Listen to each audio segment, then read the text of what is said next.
Okay, guys, this is Moshe coming to you from Israel in the Galilee. Today is the 10th of June. It's a Monday. It's 9:42 in the morning. We're still on a reprieve for the heat. It's 80 now, and it'll be a high of 91. It's kind of pleasant. It'll last a little while, and then we'll be back to the heat, unfortunately. Okay, I'm gonna jump into the chat and make sure we got sound and picture, and then do a couple of quick posts. So if you could please hold off on posting in the chat for maybe 2 minutes so I can get my posts up. We got sound and picture. Okay. So please don't post in the chat for a minute or two so I can get my posts up.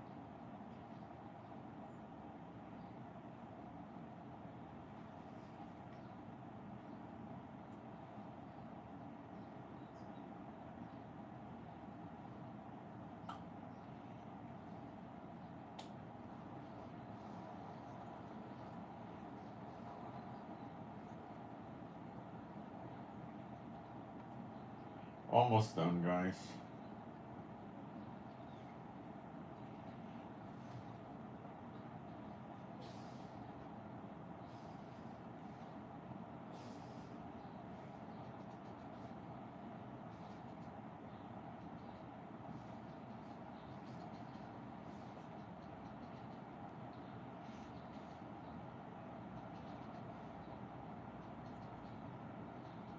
Okay, if you wish to post in the chat, go ahead.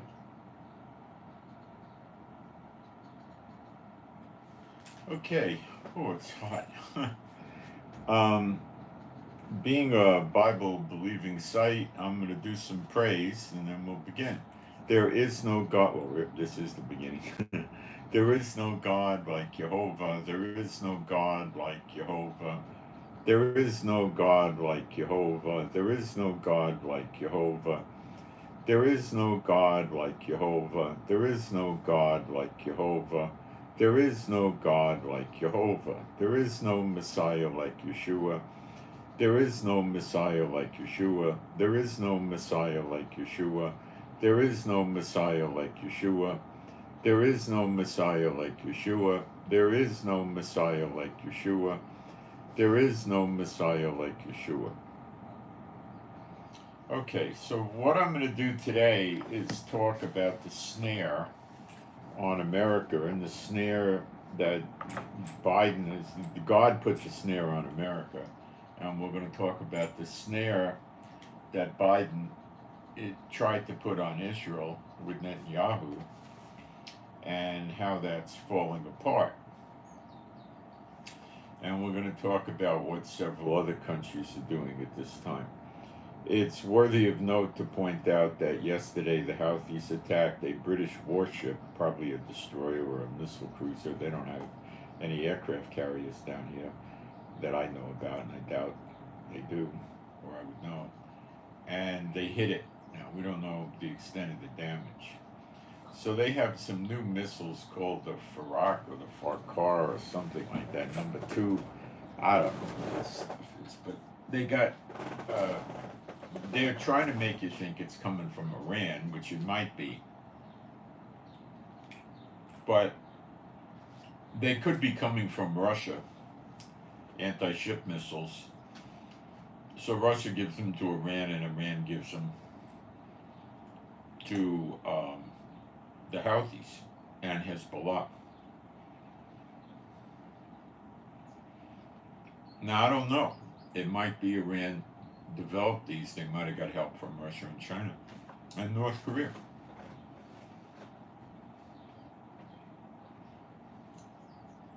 But they appear to be hitting merchant marine ships and warships pretty easily. These could be very fast moving missiles. They call them hypersonic.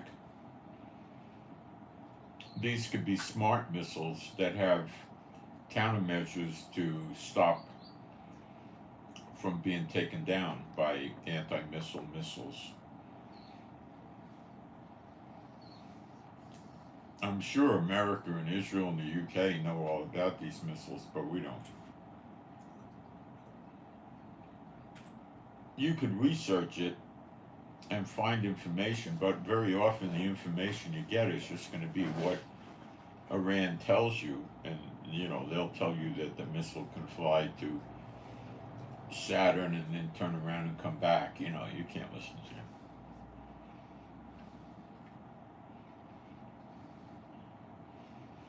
So Biden's got a dilemma, a big dilemma. Now his, to quote Hollywood movies, his blood brother, the UK, is losing ships. So apparently these ships don't have any good countermeasures against the missiles that are being shot at them.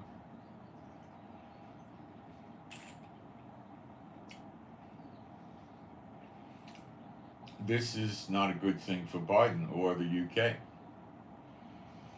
And I have the feeling it's going to cause other ships from other nations down in the Red Sea to leave, because they're not going to want to get hit.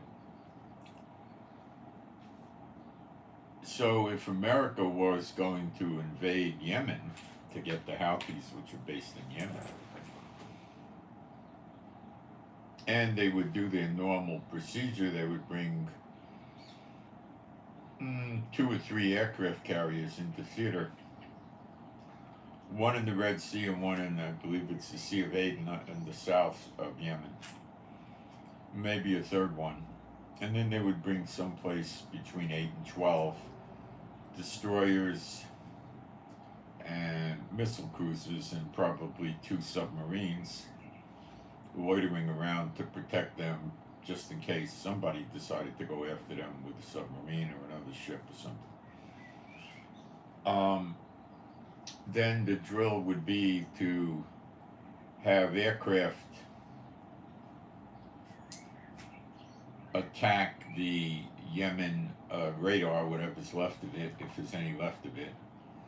And the idea would be to create a beachhead somewhere in Yemen on the water, probably 2 or 3, and they would use Marine Expeditionary Forces that come in these aircraft carrier ships. They're small aircraft carriers. They could only use vertical takeoff jets, which F-35s can do, some of them, and they can put a bunch of helicopters in there and a small, reasonable assortment of tanks, armored personnel carriers, mobile artillery, towed artillery, rocket launchers, personnel carriers, etc. Usually it's going to take 1,500. They might be able to get 1,800 or 2,000 Expeditionary Force Marines in there. So the drill would be to use these ships. They bring probably at least 4 of these ships, and they would land with heavy air cover the Expeditionary Force Marines and their equipment on a beachhead with 24/7 aircraft cover from the aircraft carriers. And then when they establish a beachhead, they're going to move more equipment in from ships and set it up, and then start building temporary barracks and supply depots, communications, showers, toilets, medical, quartermaster supplies, food, and all of that stuff, and then start bringing more troops in and then invading inside Yemen. They're not going to parachute in or anything like that, okay? Now, they can't really do that now because the anti-ship missiles will hit these ships. If they hit the Dwight D. Eisenhower, they're going to, and a destroyer, they're going to hit these ships too, and a British warship. So their invasion will fail. So now, now this could be counterproductive to the goals of the, let's call them axis of evil against America. They're all evil, uh, because they're trying to draw um, American troops away from America.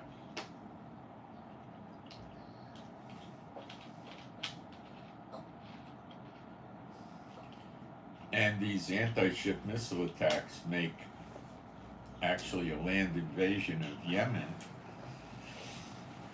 rather absurd. So the Americans and the Brits could find countermeasures to the missiles, I believe, but the time frame for finding countermeasures for these missiles is not going to be 10 days. It's going to be months. They've got to figure it out. They've got to test them, invent them, test them, build them, and put them on the ship. It's months. It could be years. So they're stymied right now. And if the Houthis have these missiles, Iran does too. And that means the land invasion in Iran is very hard. And if Iran starts blocking ships in the Persian Gulf and the Indian Ocean, if they can mount these missiles on their ships, which they probably could adapt it to do, America is facing a problem of the magnitude it hasn't really faced since World War II, when the Japanese were giving it to them in the Pacific Ocean big time. And they had a lot of real problems with the Nazi U-boats in the Atlantic, big time. So, what America can do is air attacks on Yemen. And they're doing that, and it's not doing much good. It is entirely possible that there is an Iranian intelligence ship floating around in the Red Sea someplace, directing these missiles onto target and finding the targets. Biden would probably not take the missile out. If they called Iran up on the phone, Iran would say, leave us alone. We have a right to navigate the Red Sea. No, we're not guiding any missiles. That's a myth. Leave us alone. Goodbye. So would Biden attack an Iranian ship? I doubt it. Not now.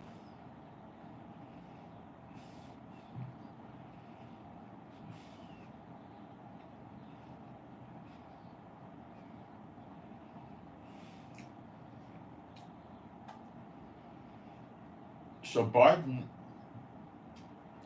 as the hammer of the whole earth, the great voice, has to stop the Houthis from terrorizing the Red Sea, and to a very small extent the Mediterranean, the Sea of Aden, and the surrounding areas.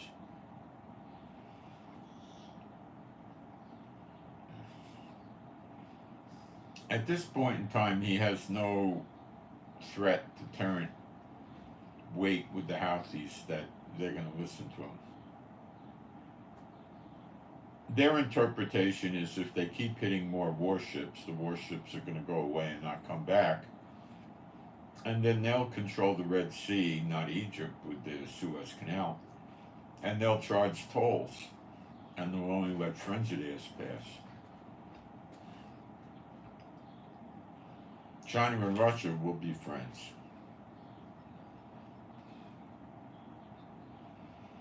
With American warships out of the Red Sea area, they may start giving confrontations to Saudi Arabia, telling Saudi Arabia, come over to us or we're going to destroy your refineries and invade you. The Saudi Arabia defense agreement with the United States expired yesterday, the 9th. And generally these things would be renewed a reasonable period of time before the 9th, like in May or something. So it appears that the Saudis are not interested in dancing with America. They have watched their behavior with Israel. They've watched their weakness, how timid they are, afraid to fight. And the Saudi guy would have come to the inescapable conclusion that if we get attacked by Iran or the Houthis or somebody, America may very well do nothing. They might offer to send us some weapons, and that's about it. So Saudi is saying to themselves, let's hook up with Russia and Iran. Those are the forces here, plus China. And we'll play ball with them. We'll stop trading oil in US dollars. And if they tell us to cut production down, we'll cut it down so we can create a crisis with oil prices around the world and things of this nature. Okay? Wherever the Saudis go, the UAE goes. The UAE and Saudi have a very deep tied relationship like America and the UK.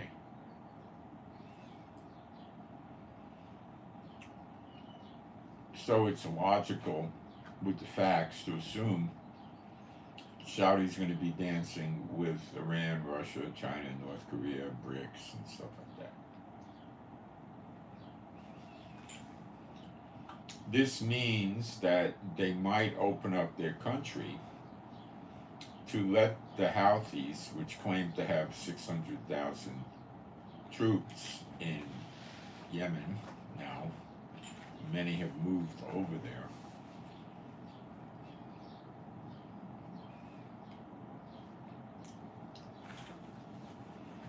and gotta check something here. These 600,000 troops can go attack Israel through Saudi Arabia. And they've been threatening to do this to save Gaza, as they like to phrase it.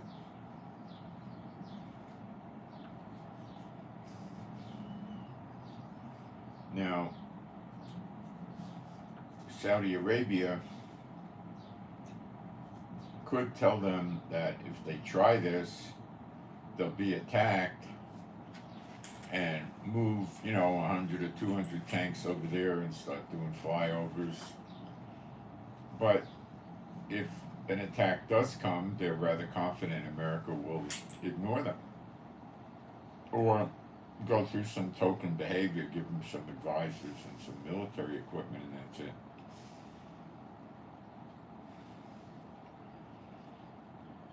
Some Bible mapping people claim that Edom is not in Jordan.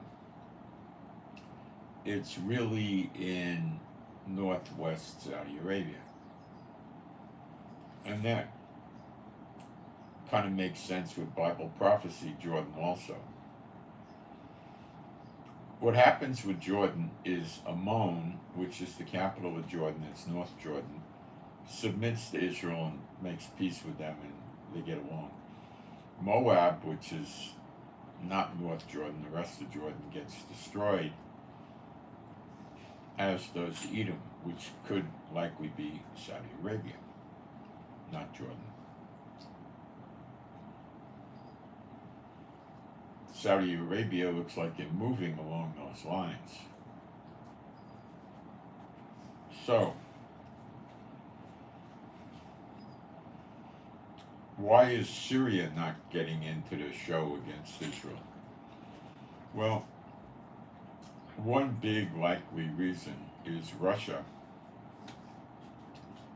has a decent-sized naval base in Latakia, Syria, which is on the Mediterranean. And with all the tensions with NATO, it's very important for Putin to have a base in the NATO, in the Mediterranean, so they could restock ships, refuel them, repair them, rotate crews, all this stuff. This is of paramount importance to Putin.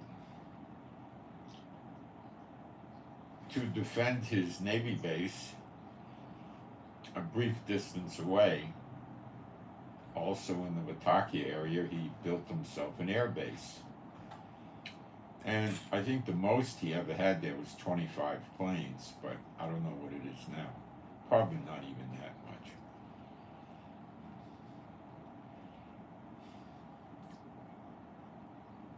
So he can play his war games in the Mediterranean by using the Syrian bases.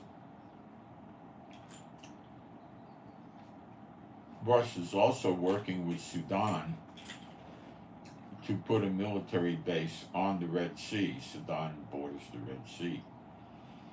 This is still in like the treaty handshake stage. I don't think any construction has begun.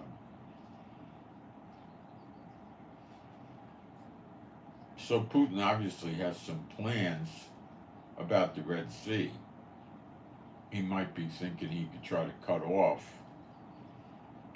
America and other enemies from using the Red Sea,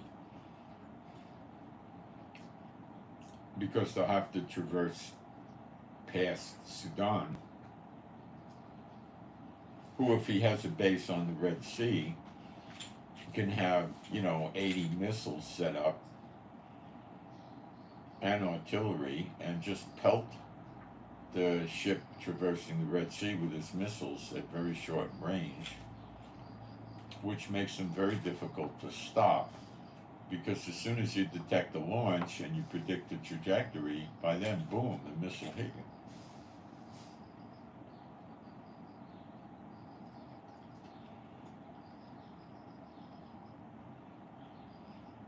So if Putin is probably telling Syria, cool it, I don't want a big war with Israel. The missiles that are launched occasionally from Syria into the Golan in Israel are most often, I think, I would probably say all the time, or 98, 99% of the time, are coming from Syrian and Iraqi militia groups backed by Iran that oppose the leader of Syria, Bashar Assad.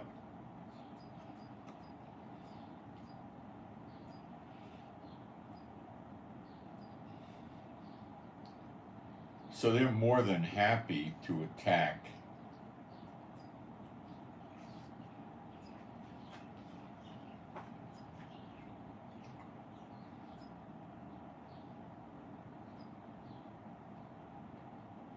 the American bases and the consulate and embassy up in Iraq and stuff like that, but it's not the Syrian government doing it. So Putin doesn't want to see Syria get into this fight with Israel, because Israel is then going to start bombing Syria. And the consequences for this are bad for Putin, and I'll explain. Damascus shall be a ruin of sea. Well, Damascus is the capital. That was a prophecy. Damascus is the capital of Syria, where Bashar Assad runs his government. He's got his palace there, he's got, the parliament, and his offices, and the military offices, and stuff like that. So if that goes, Bashar Assad is basically a renegade leader, almost like an exile leader, The other things that would happen if Israel was doing big attacks in Syria is the electricity would go out, water supplies would be interrupted, the internet would go out, the phones would go out, roads would be destroyed, bridges, tunnels be destroyed, airports be destroyed. Food supply and other products that Russian bases would need would be destroyed or hard to come by. The currency could collapse, it could be banking crisis, there could be a civil war. When Bashar Assad is weakened, and they overthrow Bashar Assad and they set up shop, and then they tell Putin, you got, a week to get out of here, or we're going to blow your bases up. because the opposing forces against Bashar Assad know Russia is an ally of Bashar Assad and helps him. So they view Putin and Russia as an enemy and they throw him out.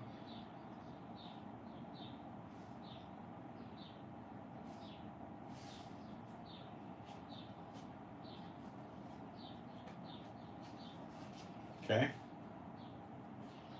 Then he loses his bases.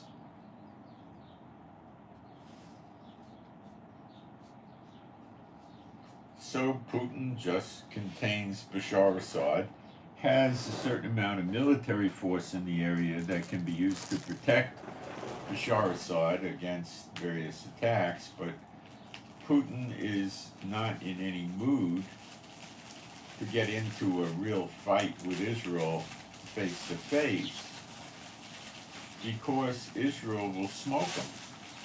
And it would be child's play for Israel to missile attack with surface-to-surface missiles or air-to-surface missiles from F-35s, hit his Navy base and his air base and take it out. And then Putin loses any tactical advantage he has by having these bases in the Mediterranean, which is a massive tactical advantage. Massive. When Putin's ships leave the Black Sea, they got to get into the Mediterranean, so he needs this. So he sort of protects Bashar Assad from getting overthrown and uses the bases. Okay?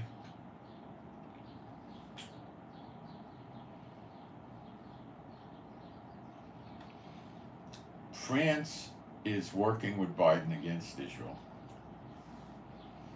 And I believe he got Biden to tell Netanyahu to cool it. No ground invasion in Lebanon. Iran says they'll get into the fight with boots on the ground. We can't afford that. Cool it. Netanyahu listens to him. They had called up 50,000 reservists, and one reservist is saying what a lot of them are being deployed to do is to escort for safety the humanitarian aid coming into Gaza.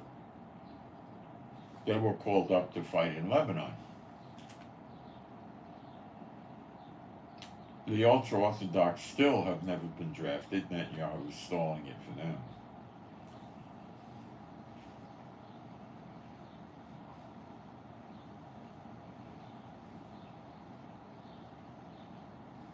Okay?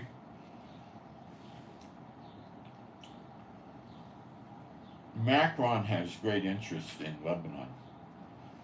France and Lebanon are close, not Hezbollah. Hezbollah is not the real government in Lebanon. The real Lebanese government is close with France, and France, there's a lot of investment there. So I think Macron went to Biden and said, you got to stop Israel from attacking Lebanon. And then Biden said, yeah, but if they're shooting 50, 70 missiles a day, tell Hezbollah to stop and I'll get Israel to stop. Macron says, well, they don't listen to me, I can't. Then Biden says, what do you want me to do?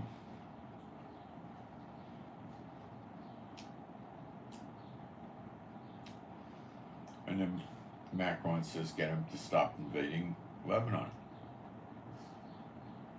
They'll knock us back into the dark ages. So Biden probably accepted that. And then part of the deal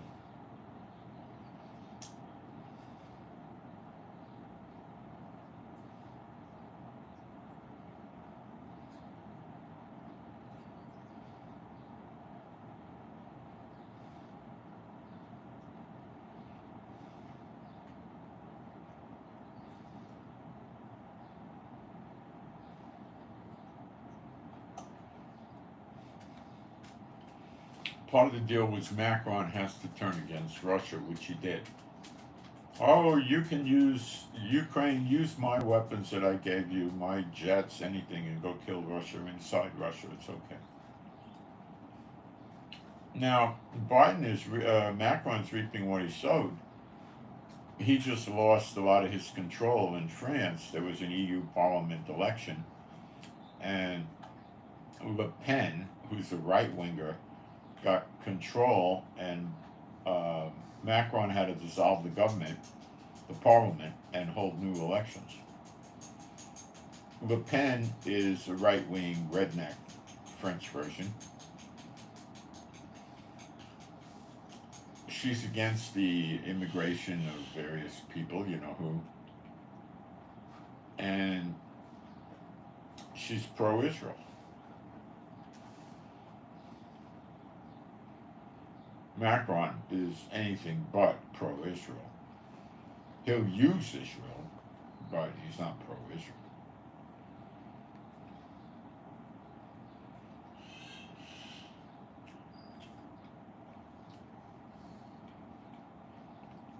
So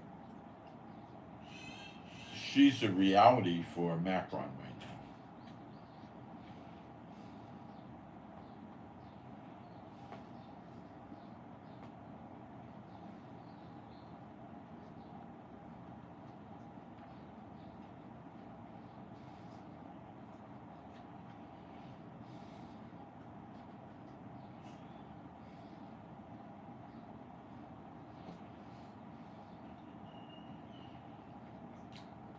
Trying to give you all the pieces of the puzzle, it's complicated.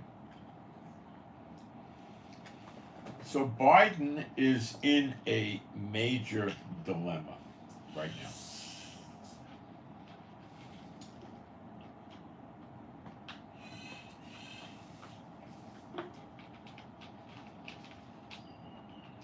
He doesn't know what the heck to do with the Houthis in Yemen. He thinks, and he's wrong, he doesn't understand showing weakness to these Muslim terrorist organizations and countries does no good. Playing nice with them just encourages them to push harder against you and see what more they can get out of you. So, this genius is trying to figure out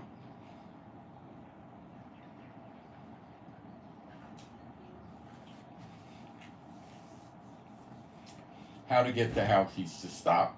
The way things are going now, America, Great Britain, and their allies are not going to be able to use the Red Sea in another week or two. Maybe even today they can't use it. It's funny, isn't it? So,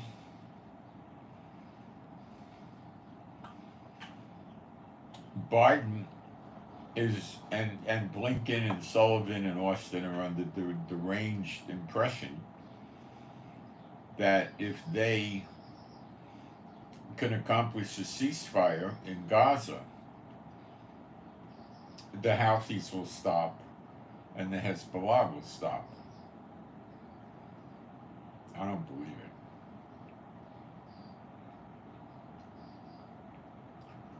The Houthis will then switch gears to, they'll want the war in Lebanon to stop. And the Hezbollah in Lebanon may decide that they're not that interested in stopping. They're going to want all the 5 or 6 or 8,000 prisoners that are terrorists that tried to kill Jews in the Israeli jails to be released, which Israel's not going to do. They'll say they want a two-state solution to the pre-67 borders. They'll want Biden to close all his military bases in Syria and Iraq, leave the Middle East, and you just keep pushing it. They won't stop. Okay? The effectiveness of these missiles has been successfully tested by the Houthis, so Iran is very likely to start controlling shipping in the Persian Gulf.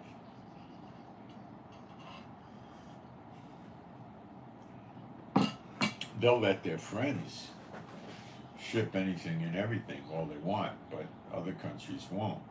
And that would probably expand to the Indian Ocean and the Sea of Oman, right outside the Persian Gulf.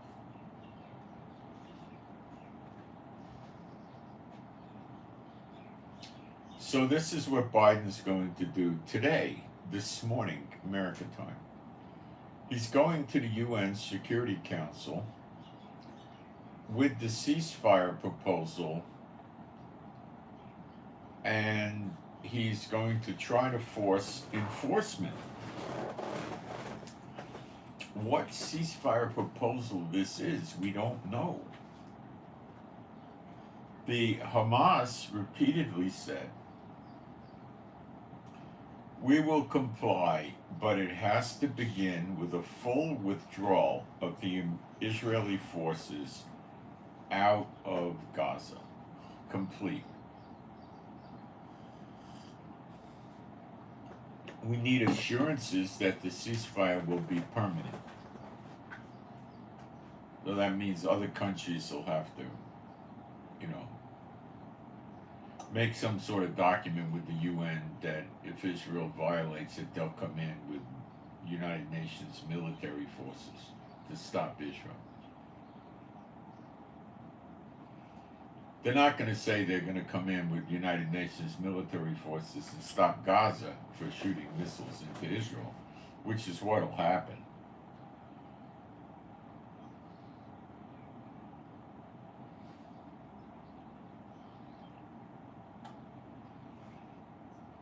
They do not have to return any hostages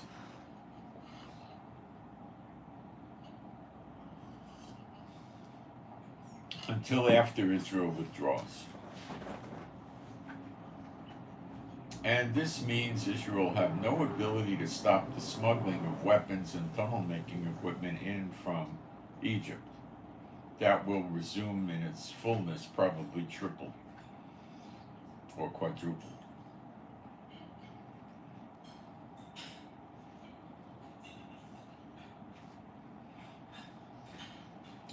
Now,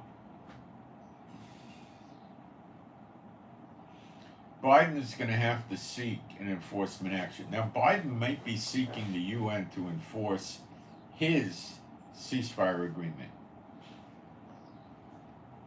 which is talking about,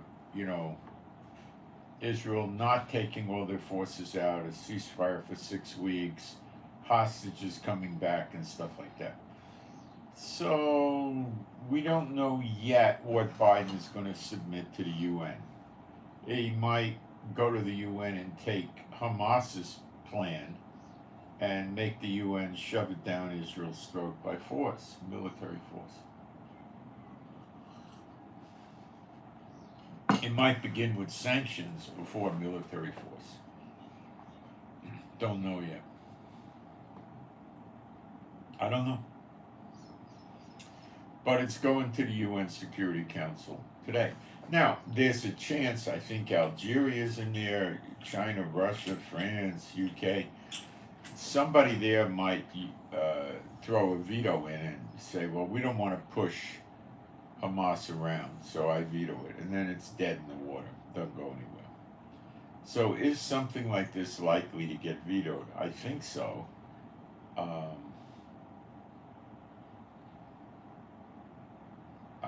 I would think so.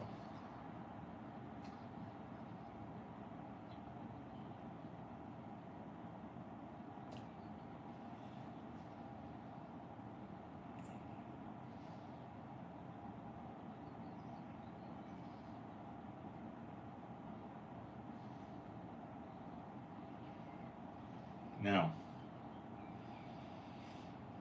this is Biden taking the Henry Kissinger approach. We can't let Israel win.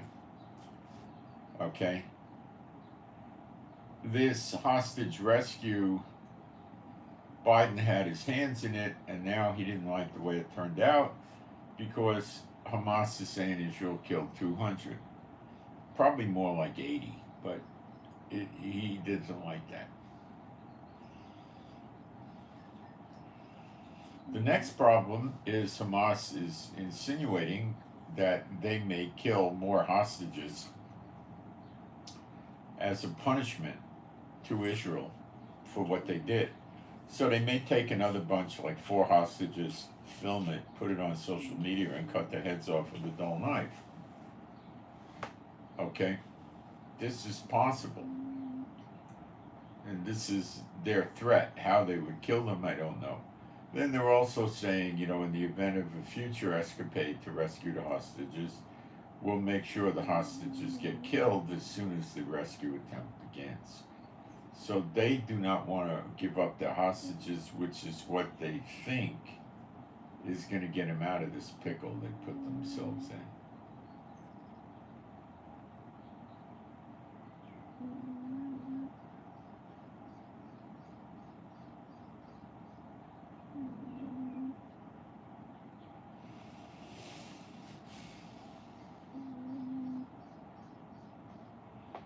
So don't think that the UN Security Council is going to just automatically rubber stamp it and everybody's going to do what Biden wants. It's probably not going to go that way. Now, to add to now you can see how complicated all this is. To add to this confusion, there's a lot of talk that Gantz is playing ball with Biden. And to some extent Gantz is, but I don't know how far Gantz would go. All roads lead to a 2-state solution. This is what Biden wants. Now, he may try to get the UN Security Council to enforce a 2-state solution, and I'll tell you what that looks like. That looks like Israel withdraws from the 48 borders, 1967 borders, and the West Bank is no longer under military government control, military patrol, or any other kind of control. These settlers that live in the West Bank, which are probably more than 250,000, would probably be allowed to stay there because evacuation of them would be impractical and take years. They'd be allowed to stay there, but they would just get run over all the time on their pieces of land where they have communities. They'd get overrun and killed.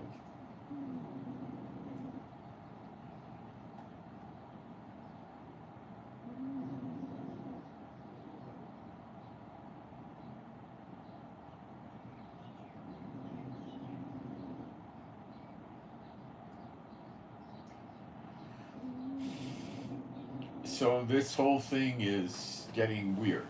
Now,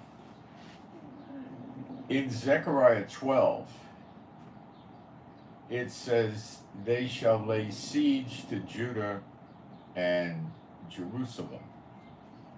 Part of the land we have now is the West Bank. Now, you need to understand this. The tip of my finger be Jerusalem. The West Bank wraps around Jerusalem on 3 sides. East Jerusalem is the site where Pulisa 1 is, where the real temple site is. It's 600, 800, 900 feet away from what they tell you is the site of the temple.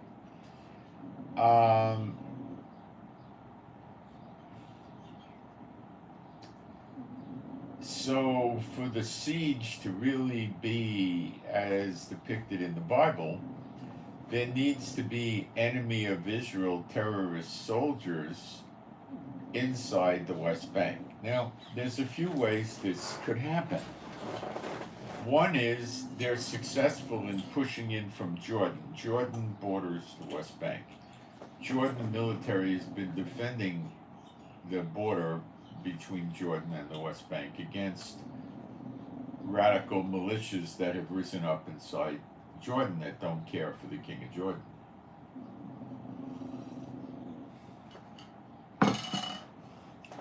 If he loses control, tens of thousands of them could come in a day. These settlers have defensive weapons, but they're mostly pistols and rifles. They don't have mortars, artillery, tanks, armored personnel carriers, things like this they don't have. Now, the other way this could happen is a two-state solution is forced upon Israel.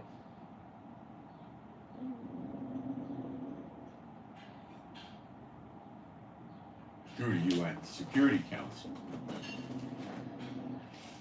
They could tell the settlers they have 30 days to evacuate. I doubt they'll do that.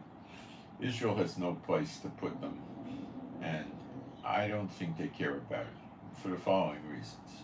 They'll just leave them there, and the military is no longer patrolling in the West Bank, so they'll have their own security details, and they can't possibly defend themselves. So they'll start getting attacked and killed and burned out, and they'll have to leave.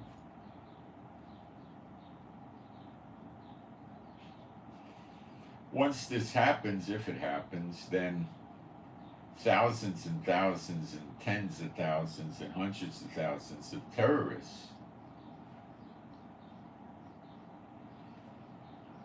from Jordan, from Iraq, from Syria, from Hezbollah, and assorted other sundry Al-Fatah, Houthis, will send tens of thousands to go into the West Bank and stage the siege against Judah and Jerusalem.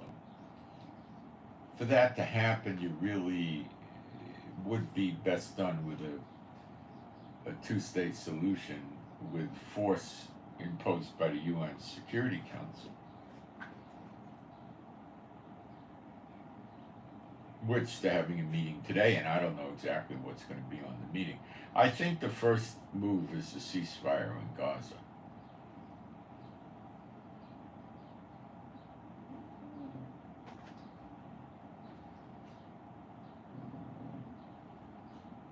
Thinking.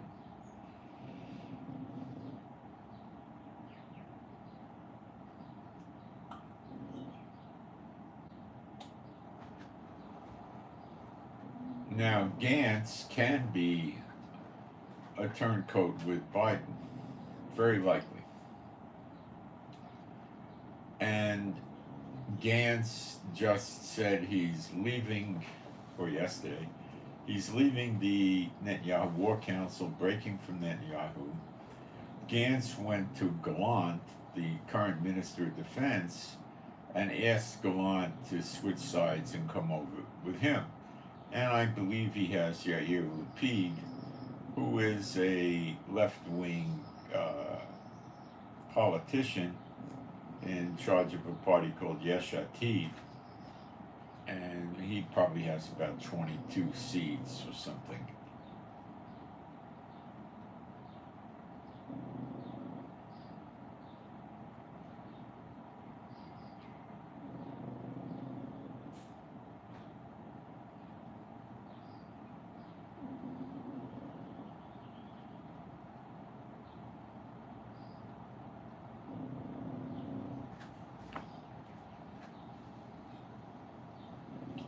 Situation is very conflicted.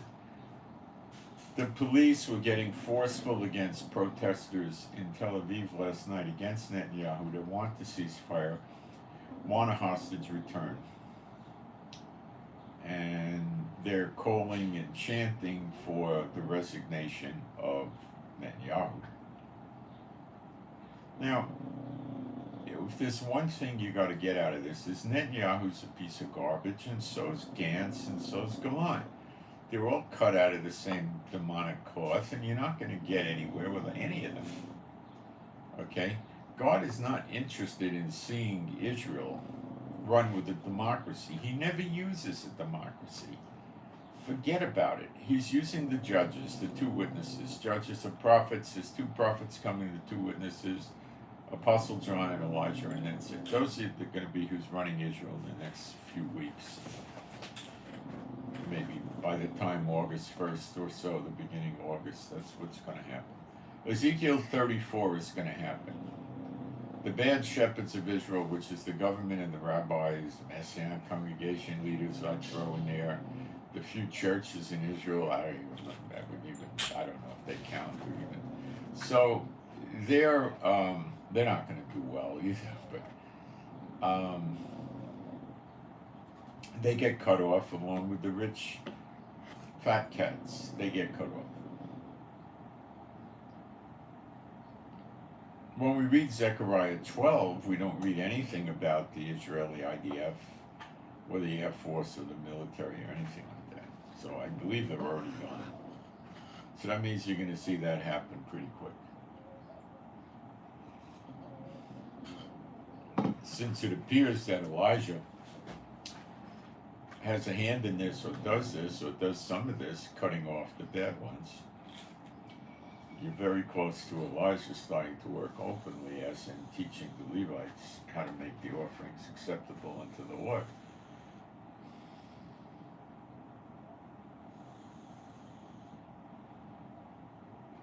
I really don't know what Biden's going to present to the UN today, or what the UN's going to do. A lot of it's going to depend on what he's presenting.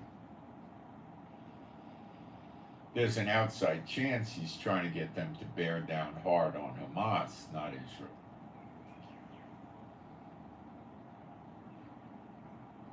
But I don't think the heathen nations of the world are going to put up with that.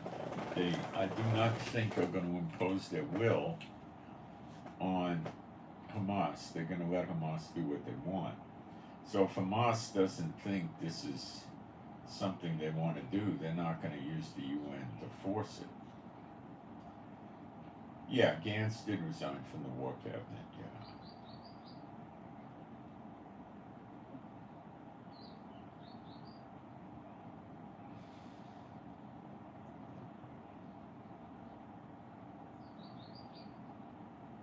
The next step for Gantz is to call for a vote of no confidence against Netanyahu and get him removed. I don't think that people are in such a mood right now to remove Netanyahu after the hostage rescue.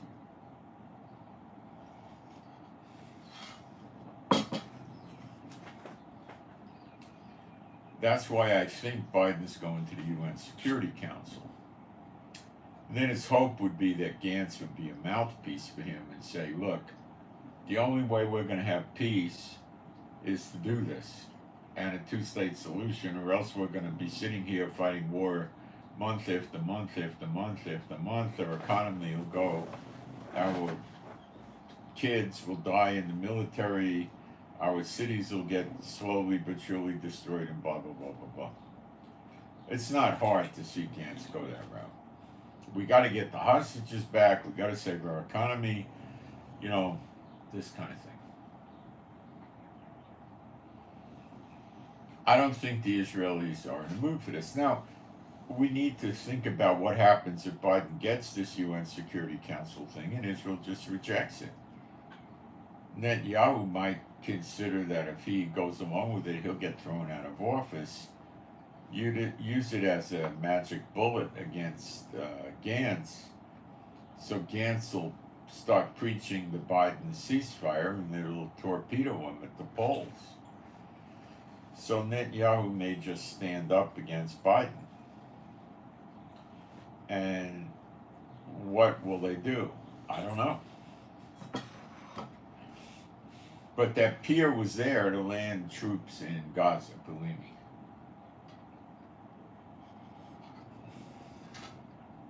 It has nothing to do with humanitarian aid. It's a stupid idea to think that's why it's there. So the idea would be international peacekeeping coalition to come in there and assure Israel and Hamas that they'll both have peace, and then Hamas can retain control and have the courts, the police, the military, and the government, and all they live for is to attack Israel. So it's just a matter of time until they attack Israel, and that's it.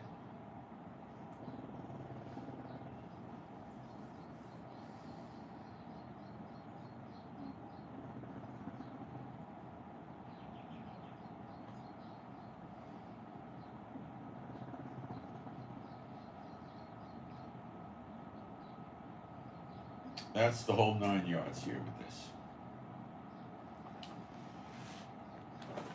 I can take questions if any of you have questions. Now we got to talk about the Chinese in America. I put several videos and articles up on my Telegram channel about this to document it. Okay? It is a known, accepted fact beyond dispute. There's someplace between 349,000 acres of land up to over 800,000 acres of land owned by China through various corporations that are difficult to disentangle. And much of this, not all of it, but much of it, is located next to or extremely close to American military bases, Air Force, Army, everything. Okay? The Congress knows about this, and the Congress has been bellyaching, and there's been laws passed that these foreign governments can't acquire the land without getting permission first from the federal government. So they have not taken the land away from them or evacuated them off the land. So the Chinese are still there. Now, if Hamas can build all those weapons in a tunnel network inside Gaza, what do you think these nations with their sleeper agents are doing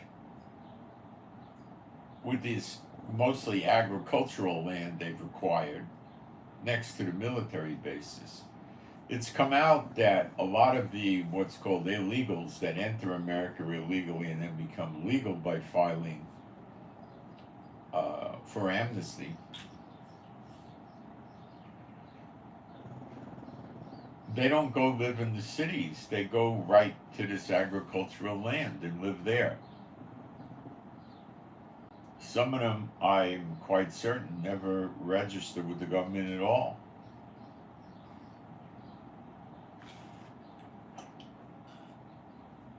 They just go to these agricultural places where they probably have barracks, training, and equipment. Now, it would be child's play to get machine shop equipment, CNC machines, all kinds of things, right? Computers, and get the blueprints of various weapons and manufacture weapons. Build a barn that's, 5 or 10,000 square feet and put your machine shops in there. That's all you got to do.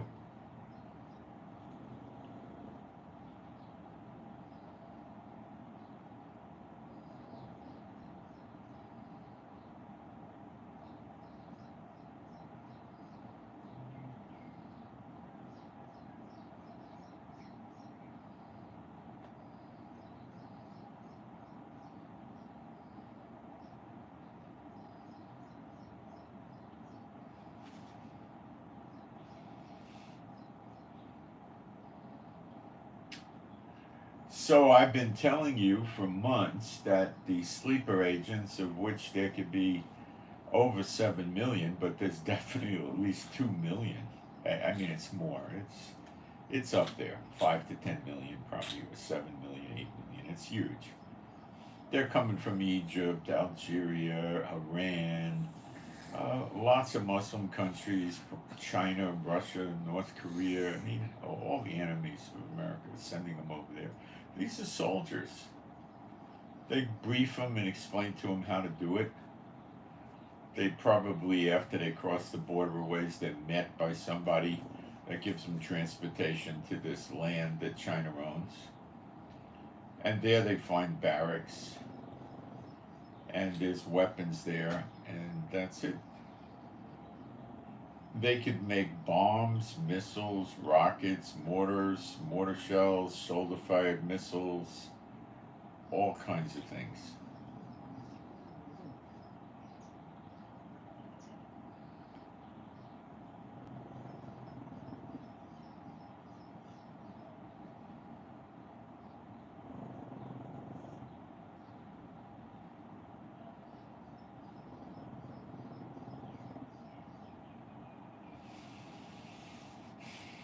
And they just bomb with missiles, mortars, the military bases next door for a few hours and then move in numbers. They're not going to come 300, they'll come in like 5,000. or 20,000. There's only, what, 10 or 12 big bases in America they got to really worry about. They could come in with 100,000. I don't think they have anywhere. They're not going to do anything like that. They'll probably come with 1,500 to 3,000 of these guys, because they could put these guys on that agricultural land quietly, not 100,000.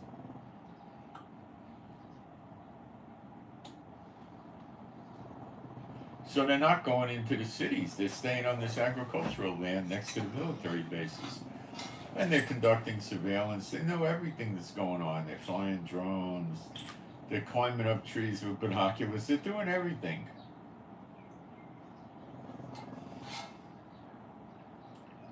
Driving by in panel trucks and stuff with cameras rolling, filming what they can from the road, hiking around, trying to get vantage points from altitude, filming. They got the place mapped.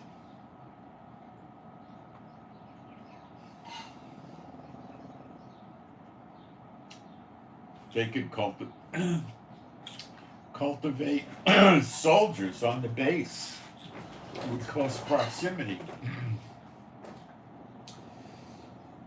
Near a base, there's going to be fast food, bars, discos, restaurants, malls.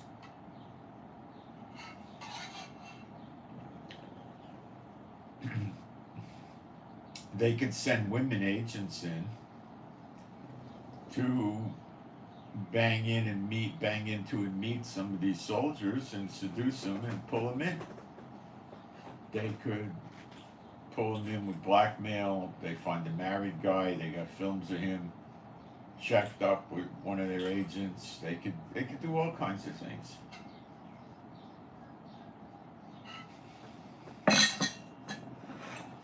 They could find a man to do the same thing with a female soldier. Then they got insiders. I'm sure they've done this, that are going to help them, mostly with information.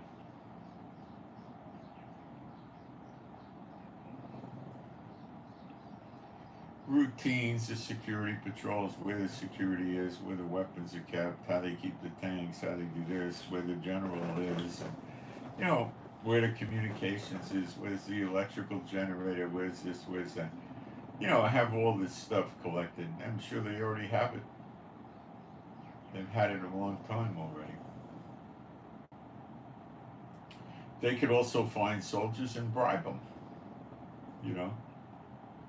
Somebody making $30,000, $35,000, $45,000 a year for $250,000 or $500,000 is going to become a dedicated agent, or $1 million.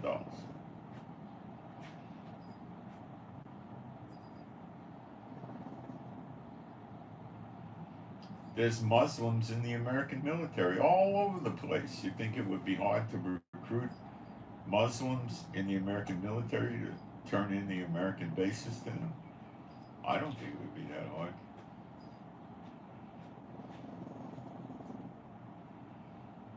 Got all the documentation up there on my Telegram. They're in about 20 states, the Chinese. The two biggest land holdings they got is Oregon and Texas. They got like 150 to 200,000 acres in each of these places, Oregon and Texas.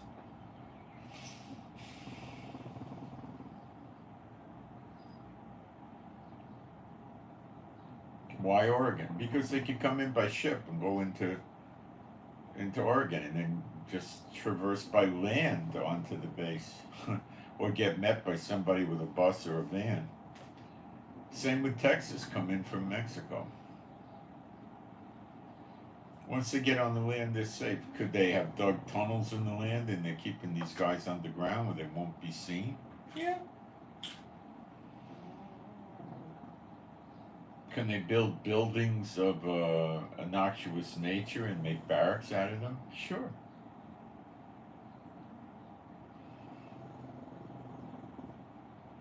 Won't there be unusual electric and water drainage there? Yeah. But they could run solar and have their own generators, and that would stymie efforts to monitor the electrical usage. Water, they might have the brains to go where there's running water that can be used, even if they have to get the stream or the river, take it and run it into a purification plant. They also have machines, and we have them in Israel all over the place, where you can produce water from the atmosphere. So the ones that they use to feed a large group of soldiers are the size of a short truck, like a 26-foot truck or something like that, 20-foot truck. So I imagine if they had one or two of those, they could feed 3,000 people. Well, give them water. And nobody's going to monitor the water. Now, the water that comes out of the atmosphere doesn't have the minerals and things like that that you find from rivers and streams, but they could add that in if they even care. But they could add it in.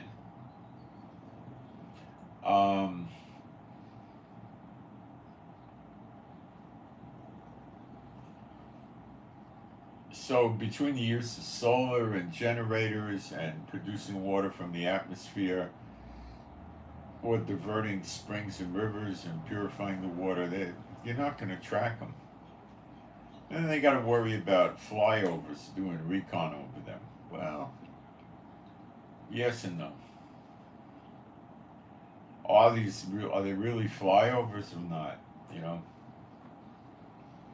But that comes back to keeping them inside doors. You know, in a large building, they could take something and make it look like a barn and put 150, 250 people in it. They could do things like this.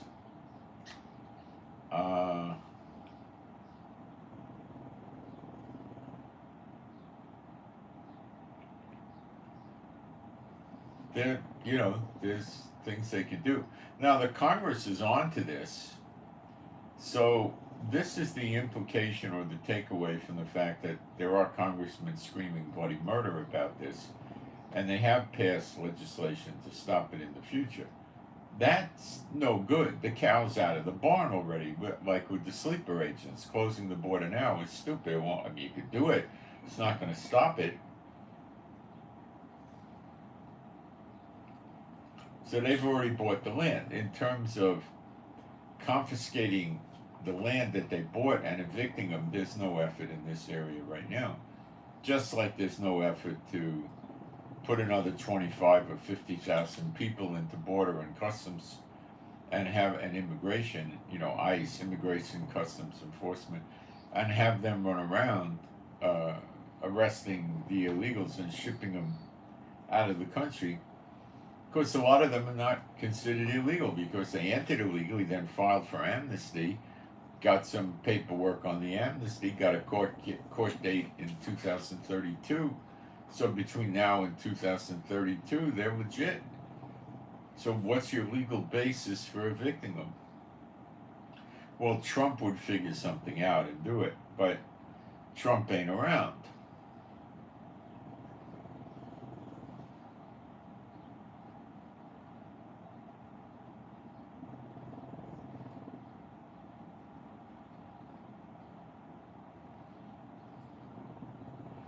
So China knows now they're in a hurry. They've got to take care of this with the illegals inside America that became legal. They got to do this overthrow of the military bases rather quickly. They don't have a casual, unlimited amount of time anymore. Or they could find themselves being ripped off the land.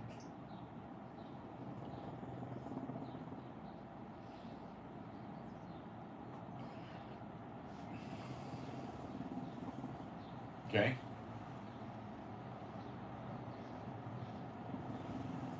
So when I was shown that they're going to hit the military bases, I didn't understand exactly how, but now I know. They will hit the military bases first. And it's child's play for them to do this. After large missile and rocket attacks, they'll come in, they'll dispatch the MPs and or the Shore Patrol, or whoever they're, using for MPs. And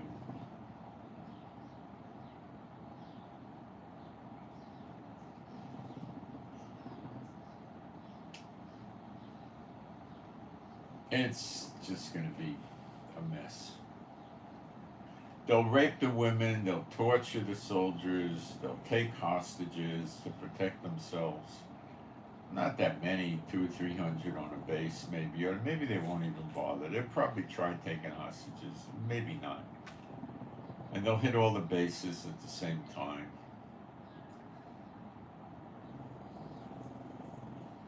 And that's the snare. And America is not really aware of the snare.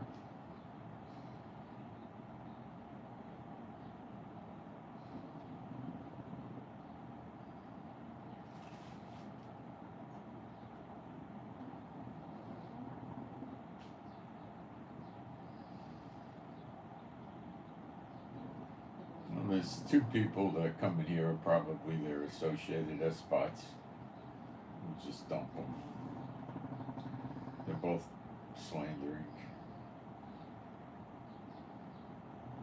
Waste of time. They come in and insult, and they don't come in. They're like immature. They must be children or something. I don't know. But anyway, this is what's going on, and the world is unaware. They have no idea.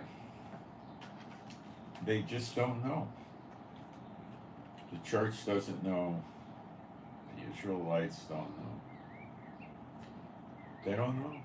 All right, moving forward. You need to be aware not to underestimate the power of Jehovah.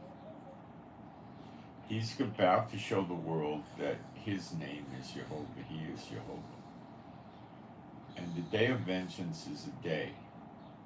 And on that day, I believe the daughter of Babylon's going to get it, and the nations he scattered the Israelites into, as per Jeremiah 30, verse 11, and Jeremiah 46, verse 28. They're almost verbatim the same. This is going to happen on a day. They're going to suffer from being burned up. Now, when America gets burned up, the enemies, I don't know how they're going to be able to loot, plunder, and pillage the place and go around and kill everybody, because there'll be fires all over the place. So the attack on the military and the looting and the plundering, which it says in Jeremiah 15:51, they're going to be very satisfied with what they plunder and loot and pillage. Okay? That has to happen before, or once it gets burned up. What are they going to pillage? Ashes. Ashes to ashes, dust to dust. There's nothing there. You got it? Okay, so you're real close. All right? The fact that the Congress knows about all this is making China put their foot on the gas harder.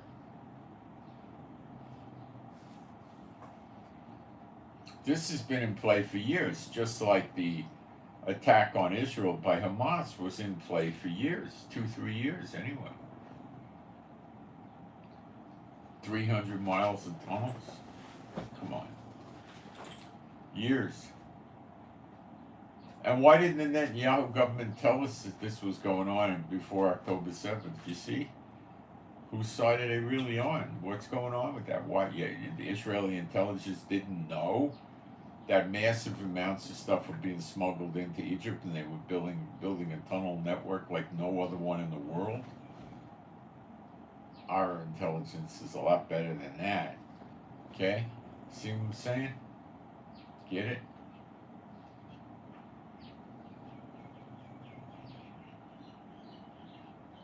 Satan's the god of this age. It says world, but the word in the Greek is ion, or aeon.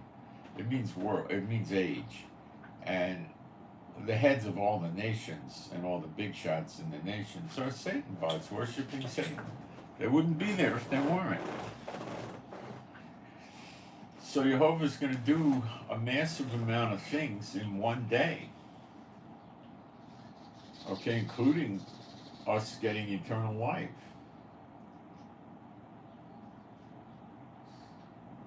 Now, on prophecy timeline matters, to the Jew first, then the Greek, which is basically a similar way of saying the heathen. And then it says to the Jew first, then the Goyim, the heathen. So we got the 270s of Daniel 9:24. It doesn't say 70 weeks, it says 70. The first 70 was the 70-year captivity in Babylon. The second 70 is the same period of time, 70 years. It will begin when Yeshua appears on the clouds. It's going to end at 70 years after that, probably when the moon goes dark, the sun goes dark, and the stars fall like figs from the fig tree out of heaven. Now, the start is going to probably be also the moon turning to blood, the sun going dark without the stars falling. Now, the appearing of Yeshua in that may be quite similar. It says that this will happen before the great day of the Lord. It also tells us that Elijah will come before the great day of the Lord. If there's anything you can take to the bank, I know Elijah's here now and has been for a while yet, okay? And Apostle John is here too. That's another story how he's still here, but he's here, he never left, he's here. But moving along, I can't tell you everything I know. I can tell you some things I don't know, but there's stuff that it's not suitable to talk about it here. When we're breaking falafel together in the land shortly, I can talk, but I'm not free to talk right here. I don't think I am. Anyway, I don't feel good about it. So, is the appearing of the sign of the Son of Man actually the beginning of the siege? I think it's the end of the siege, or almost the end of the siege, or the end of the siege, and I think the beginning of it, the beginning of the trouble may be the moon and the moon goes to blood and the sun goes dark. Let me kind of work this for you so you understand it, because you're not going to get this anywhere else. And where did I get it from? The Lord. What do you think? I figured it out myself. I didn't. Okay? Don't think I did, because I didn't.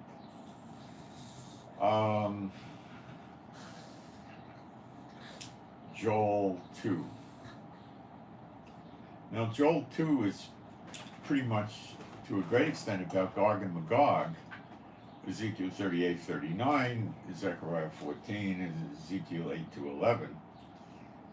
Blow you the trumpet in Zion and sound the alarm in my holy mountain. So Mount Zion's back there already. It's built up by the Lord. Let all the inhabitants of the land tremble, for the day of the Lord cometh. Now, cometh is Strong's 935. It's an Old English word. And let's see how Strong stores it into English.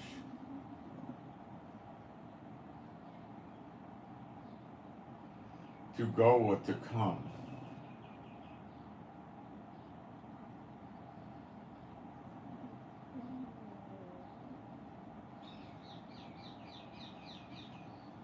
I would say it comes. So,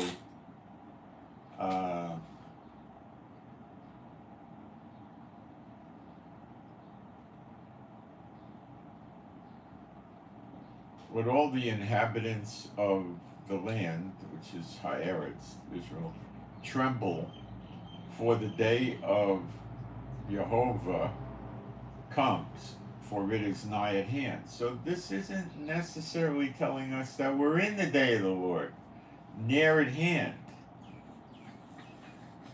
Work with me here. A day of darkness and of gloominess, a day of clouds and of thick darkness, as the morning spread upon the mountains. A great people and a strong there hath not been ever. The like neither shall be any more after it. In other words, you'll never have a comeback, even to the years of many generations. Now, Gog and Magog, the great day of the Lord, is not the great tribulation on the nations. This is Israel's falling away. 2 billion people in the churches would not be aware of that. A fire devoureth before them, and behind them a flame burneth the land as the land burneth the land is as the Garden of Eden before them, and behind them a desolate wilderness, yea, and nothing shall escape them. Now this is not today. Okay, we don't look like the Garden of Eden. We're called Zion, a dry, parched place. So it has no applicability to today, right now. Okay? This is after redemption, and we have all that, and then you have the great falling away. But it's probably 60-something years or so from now. Okay? And after the great day of the Lord is over, we get the new heavens and the new earth. So it doesn't matter then that everything is burned up. It would for us now. The appearance of them is as the appearance of horses, and as horsemen, so shall they run. These are the locusts that come out of the pit in Revelation 9. They have stingers like a scorpion in their tail. Another kind have a stinger like a serpent. Then in Luke 10, he says, you shall tread on serpents and scorpions. So they're not going to bother you. But this is future. This is not something you're going to see in Zechariah 12, okay? Like the noise of chariots on the tops of mountains shall they leap, like the noise of a flame of fire that devoureth the stubble, as a strong people set in battle array. Before their face the people shall be much pained, all faces shall gather blackness. They shall run like mighty men. It doesn't say they are mighty men. They shall climb the wall like men of war, and they shall march every one on his ways. They shall not break their ranks. Neither shall one thrust another. They shall walk every one in his path, and when they fall upon the sword, they shall not be wounded. They shall run to and fro in the city. They shall run upon, and that's probably Jerusalem. They shall run upon the wall. They shall climb up upon the houses. They shall enter in at the window like a thief. The earth shall quake before them. The heavens shall tremble. The sun and the moon shall be dark. Now, when the sun and the moon are both dark, it's the great day of the Lord. And the stars shall withdraw their shining. That is the great day of the Lord. And Jehovah shall utter his voice before his army, for his camp is very great, for he is strong that executeth his word. For the day of the Lord is great. That's your Gog and Magog. And very terrible. And who can abide it? It is not the great tribulation which comes on the nations. To the Jew first, then the Greek. Okay, so the good and the bad, it says. So we're going to get redemption very soon, and then we're going to have a falling away. It's going to be a testing. Many aren't going to make it, and then that's going to be over for us. Then the trials and tribulations go to the nations. And they start to rebel, and they get the beast and the false prophet and the talking statue, and they do the mark of the beast and all this stuff, and they suffer pretty badly. Okay. Therefore also now saith Jehovah, turn you even to me with all your heart, and with fasting and with weeping and with mourning, and rend your heart and not your garments, and turn unto Jehovah Elohim, for he is gracious and merciful, slow to anger, and of great kindness, and repenteth him of the evil. Who knoweth if he will return and repent and leave a blessing? Hang on, guys.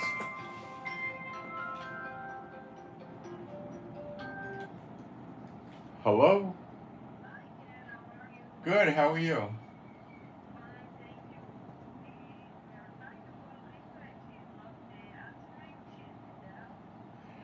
I will find her and tell her to call you, okay?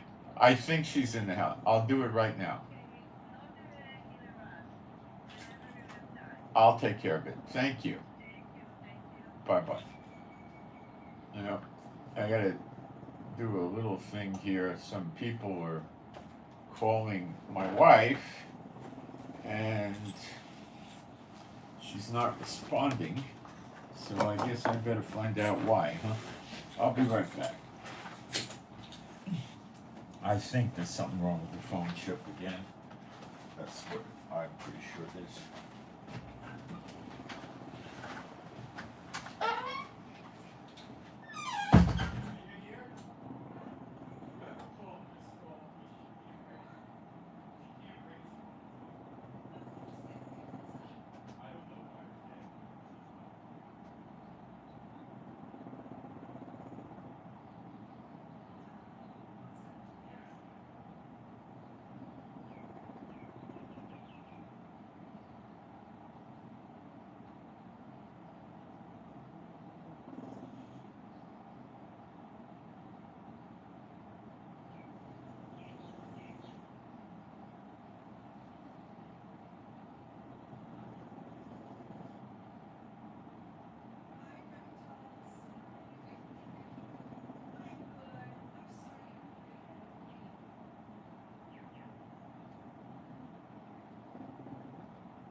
I don't think it was the chip, I think it was the antenna.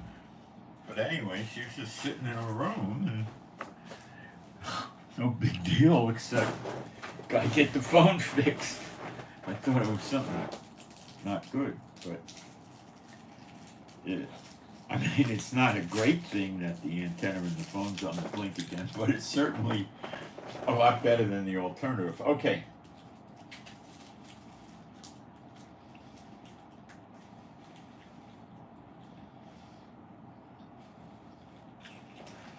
This is what I believe you need to understand.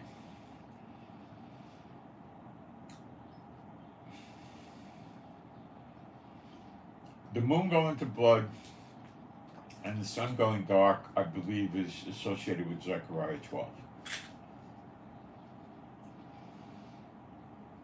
That's not your signal to leave the countries you're in.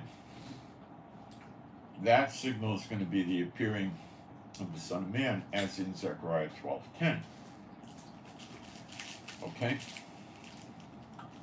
I think they're going to be quite close in time, but leaving when the moon turns to blood and the sun goes dark is we don't have control of Israel yet.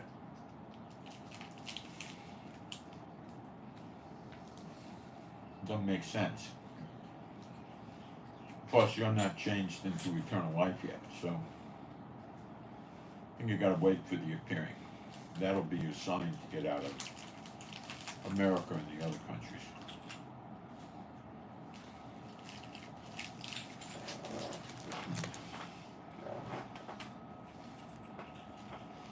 The moon turning to blood and the sun going dark is a sign that Zechariah 12 is coming. Or it's there. Coming or it's there.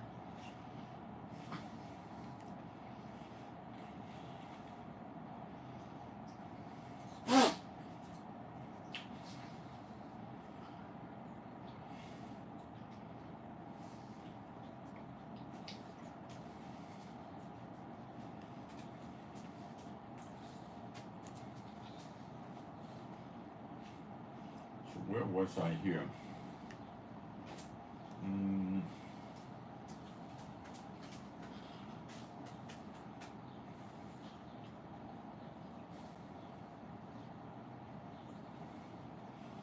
We'll go back to 11, Joel 2:11. And the Lord, or Jehovah, shall utter his voice before his army, for his camp is very great.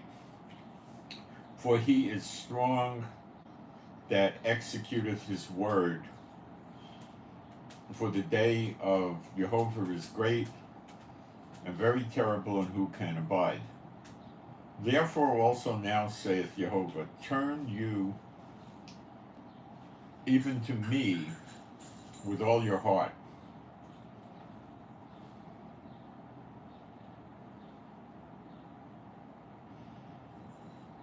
Now, I'm just showing something. You'll be coming out of the countries with wealth, gold, silver, gifts, like the Israelites came out of Egypt. It seems to me, when you play this out logically in America, the invaders, the sleeper agents and so forth of America are going to be the ones giving you the gifts. They're going to collect all this stuff from around America, you know, from the rich houses, the museums, and the government, all that stuff. They'll have all kinds of stuff, including jewelry, gold, silver, fine clothes, whatever, you know. And when Yeshua appears, you're going to be like him, not them. And they're no match for you anymore, and they're going to be scared to death. Arise, shine, your light has come. You're going to be shining, illuminating, you know. I don't want any part of you. Well, they might be the ones giving you the offerings to make peace with you. At that point, you're not going to any longer care that America's kaputski, because you'll be going to the promised land.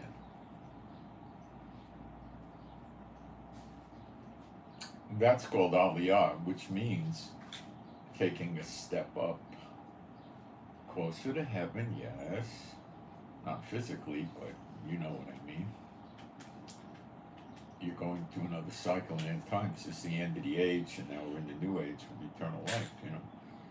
And you want to be in Israel. You want to enter into a perpetual covenant with Jehovah. You want to be here. You want the temple. You want the priesthood. You want the Levites. You want the everything. The 2 witnesses. You want everything. You know, you're not going to want to be where you are. You're going to be saying, what's the way to Zion? If you're in America, it's east. If you line yourself up with maybe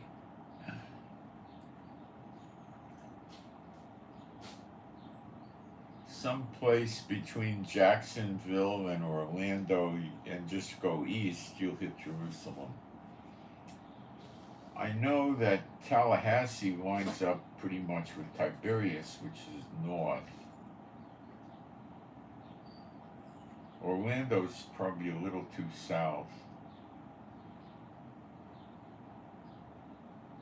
Maybe where Trump is lines up with Jerusalem, something like that.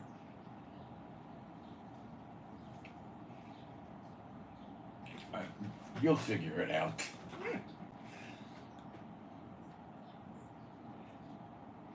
And rend your heart and not your garments, and turn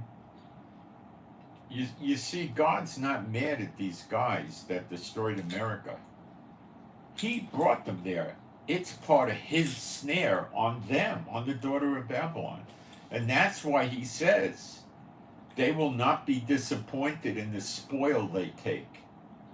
He's paying them off for what they did. He's rewarding them. And they're going to reward you from their loot.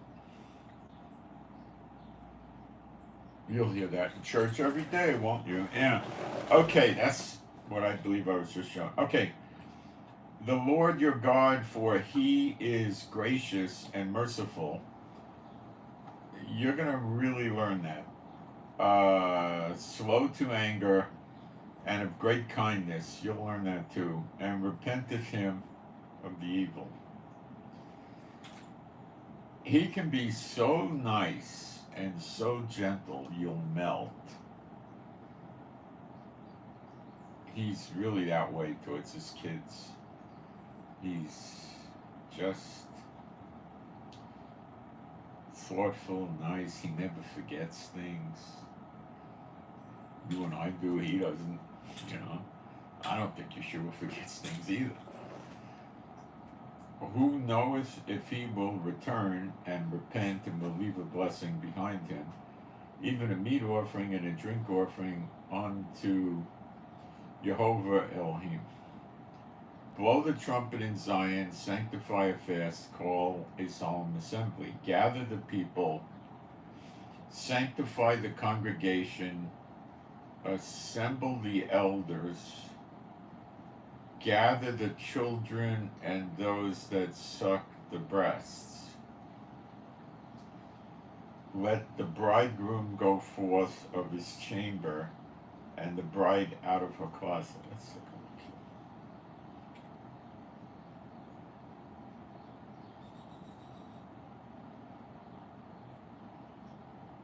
This sounds like Gog and Magog. Let the priests, this is the Kohanim. Let's have it for the Kohanim. Hip hip hooray. Just kidding. Let the priests, the ministers of Jehovah, weep between the porch and the altar, and let them say, spare thy people, O Jehovah, and give not thy heritage to reproach. That means don't turn the land over to the heathen. That the heathen should rule over them. Wherefore should they say among the people, where is their God? Then will Jehovah be jealous for his land and pity his people. Yea, Jehovah will answer and say unto his people, behold, I will send you corn and wine and oil, and you shall be satisfied thereof. See, the locusts came and ate all this stuff up. This is Gog and Magog, not now. And you shall be satisfied therewith, and I will no more make you a reproach among the heathen. But I will remove far off from you the northern army. That's the locusts, as you soon will see. It's not 100 million man or 200 million man Chinese army.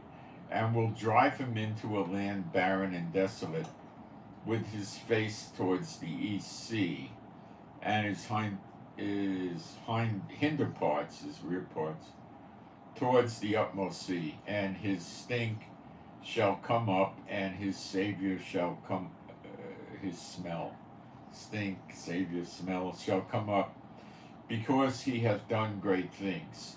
Fear not, O land, be glad and rejoice forth. Jehovah will do great things. Yeah, new heaven and new earth. It's been destroyed. Be not afraid, you beasts of the field, for the pastures of the wilderness do spring, for the tree beareth her fruit, the fig tree and the vine do yield their strength. Be glad then, you children of Zion, and rejoice in Jehovah Elohim, for he hath given you the former rain moderately, and he will cause to come down for you the rain, the former rain and the latter rain, in the first month. And the floors shall be full of wheat, and the fats shall overflow with wine and oil. And I will restore to you the years that the locusts have eaten the cankerworm, and the caterpillar and the palmer worm, my great army which I sent among you. The army is not 200 million Chinese soldiers, it's these bugs that eat the crops. This is the closing out of the second 70 of Daniel 9:24. And you shall eat in plenty and be satisfied, and praise the name of Jehovah Elohim that hath dealt wondrously with you, and my people shall never be ashamed. And you shall know, well, you're never going to be ashamed, and the tribulation didn't start yet. He's projecting forward from this date, this time. So the tribulation isn't really going to bother you that much. And you shall know that I am in the midst of Israel, that I am Jehovah Elohim, and none else.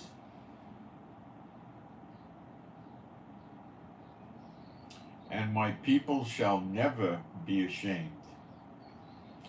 And it shall come to pass afterward that I will pour out my spirit upon all flesh, and your sons and your daughters shall prophesy, your old men shall dream dreams, your young men shall see visions, and also upon the servants and upon the handmaidens in those days will I pour out my spirit, and I will show wonders in the heavens and in the earth, blood and fire and pillars of smoke.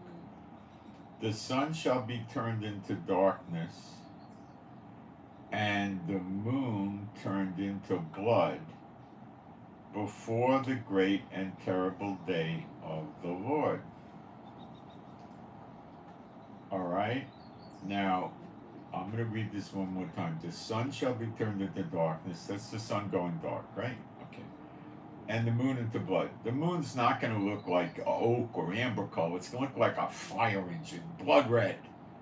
Okay? Before the great and terrible day of the Lord. That happens before.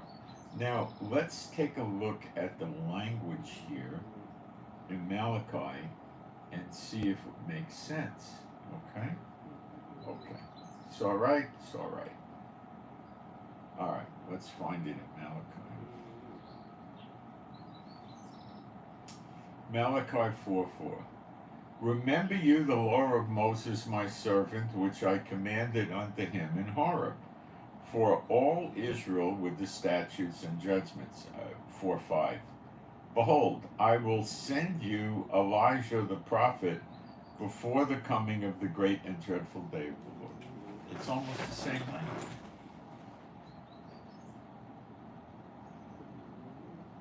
So does that tie together Elijah working openly with the moon turning to blood and the sun going dark?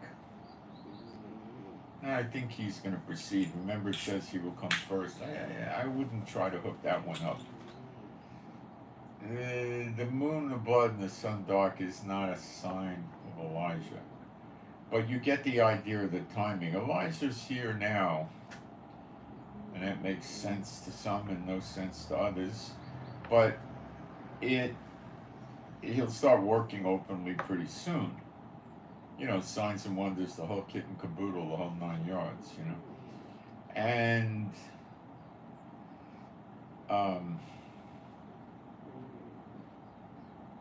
so I think that the Zechariah 12 events, the laying the siege and all that, when that stuff's about to blow up in their face, the ones doing the siege, and they get killed, it's going to be the moon will go to blood and the stars will go dark. That's how I'm interpreting it now. And I'm getting the impression I got it right.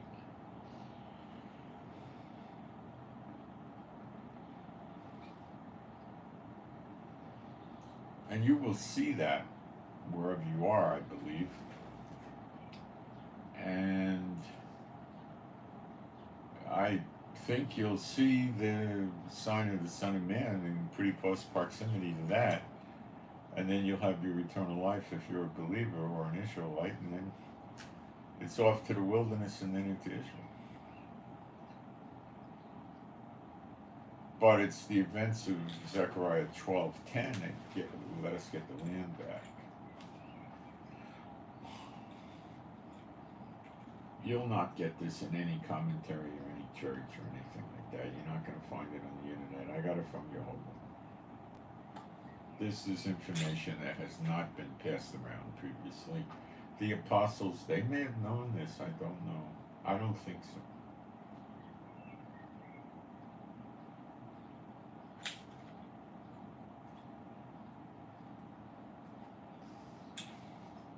The Great Day of the Lord is a much bigger event than what's going to happen with the birth of a nation in a day, but this is plenty big. The next one might be even bigger. And Yeshua is not going to come back until he shuts down the beast and the false prophet, which does not happen in Gog and Magog.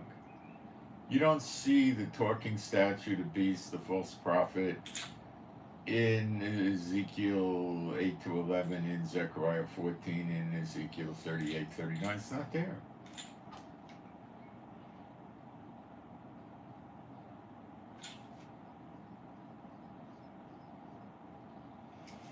God is also fulfilling his plans for the nations, the non-Israelite people, that they will serve him too.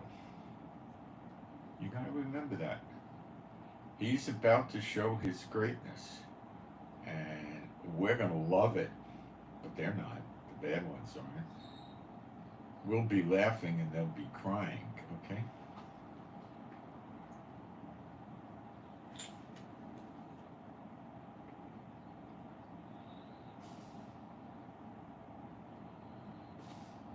We have a prayer request for MS, Mike Sierra. MS, Mike Sierra, MS.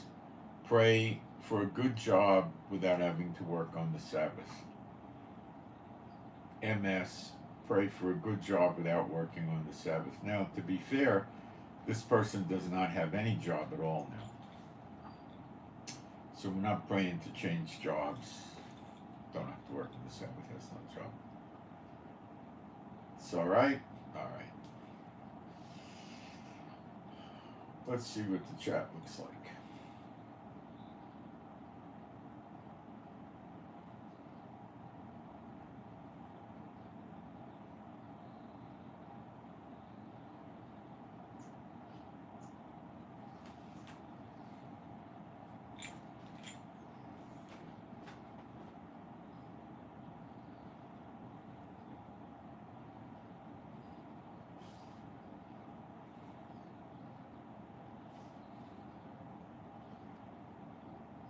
I think these people think they bother me making stupid comments.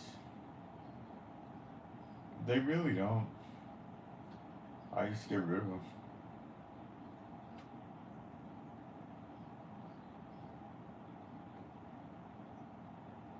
You'll be going home real soon. Keep Polaris on your left side. Oh, to get to Israel. I see what you're saying. You can have a compass too. You'll get here, don't worry. You'll get here. If you're coming on the ships of Tarshish, Jerusalem, just in passing, is not on the water.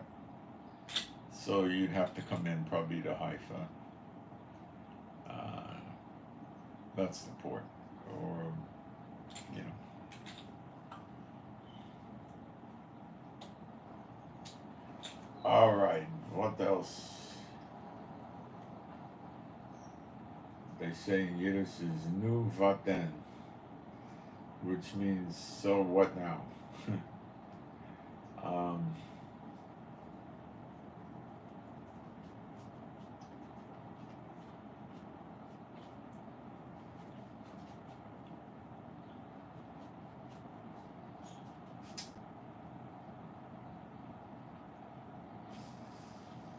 If you guys want to get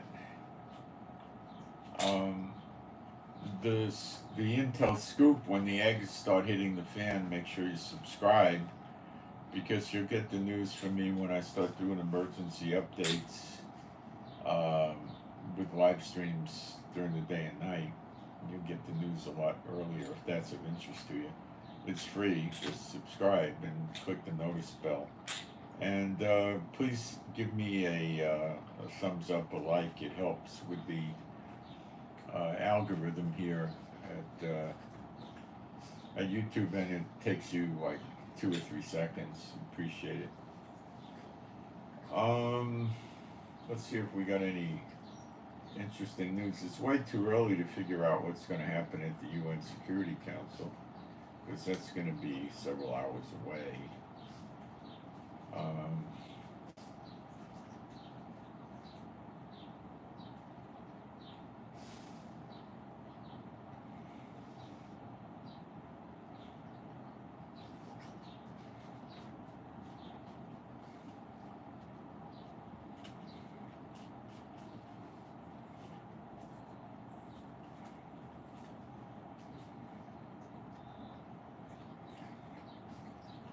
Somebody said that if Benny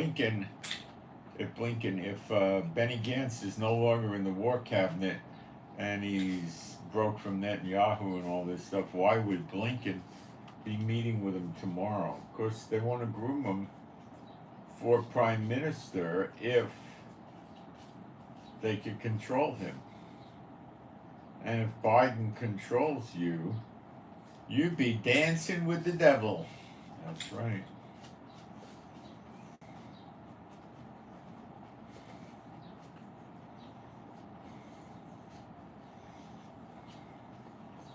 Oh, Blinken's coming today. Sorry, he's going to be here today. He keeps coming back, you know, they don't quit. You know, people think, you know, well, Biden's stupid because he's old and dementia and whatever. But his right-hand people, you know, Blinken and Sullivan and Austin, they're pretty much the dull pencils in the box and the dullest lights in the harbor, you know?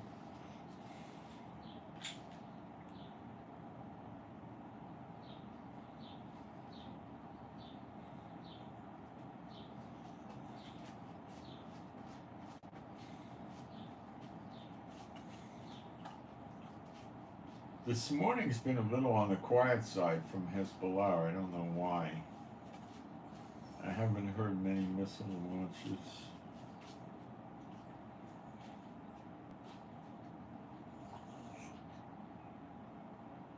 I've not heard much.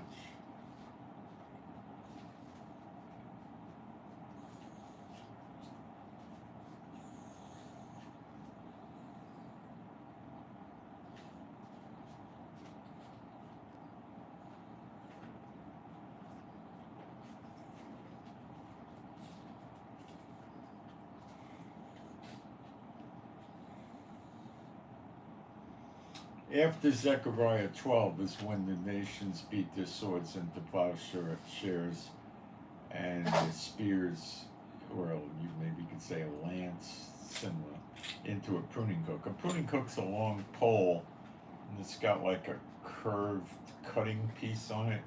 And you know, you can knock stuff off the branches up high, or cut stuff off, fruit, you know, stuff like that.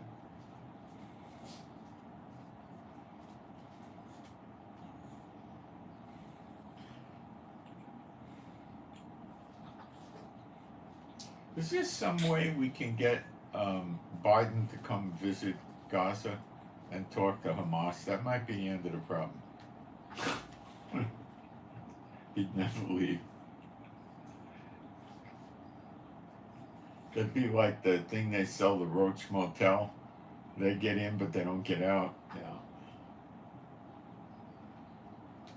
He wouldn't come. Blinken will meet with the Palestinian Authority in the West Bank, but he won't go to Gaza.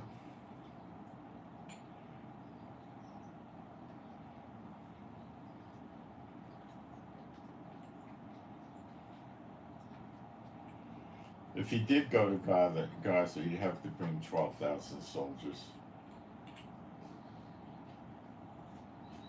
They'd have to bring him in a tank. Yeah, it's not feasible.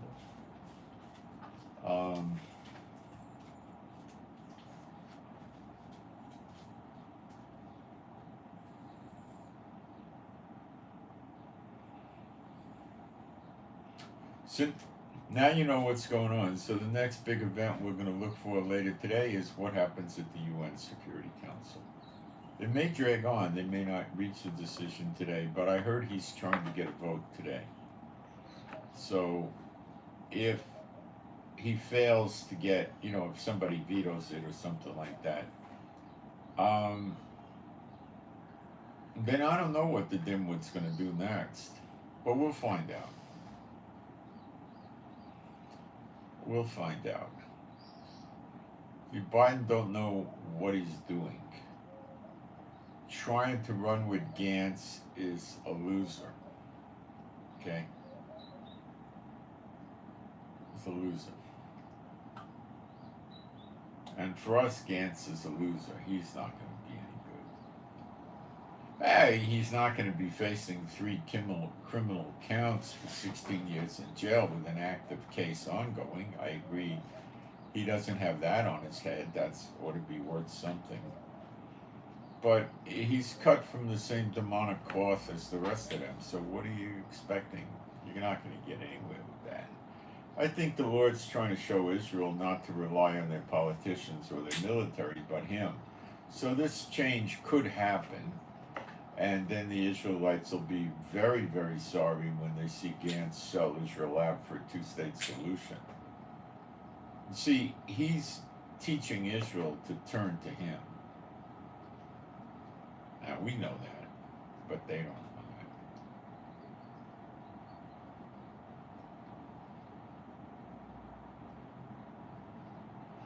You don't just turn to Jehovah, you cling to him like a little child, the Father.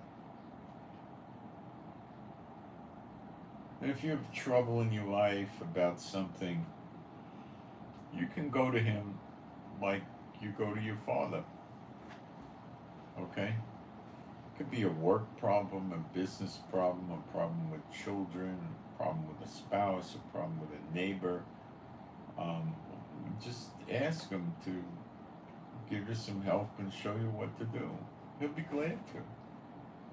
Now, he's going to answer you in his way and his time, but answer you he will. If it's sincere and you're one of his children, it will be answered. Okay? Now, you got to leave room for stupid things that you don't want to do. Like, Lord, I need money. Which one of these banks on Main Street is the best one for me to rob? Well, that's not getting an answer. Okay? That's an extreme stupid example, but, when you know what to do and you don't want to do it, and instead of doing what you know is the right thing, you're going to go ask a question like that. That's not the right question. The right question would be more like, Lord, I understand what I'm supposed to do. Is there any other way for me to deal with this problem and stay in good favor with you? That would be a realistic question.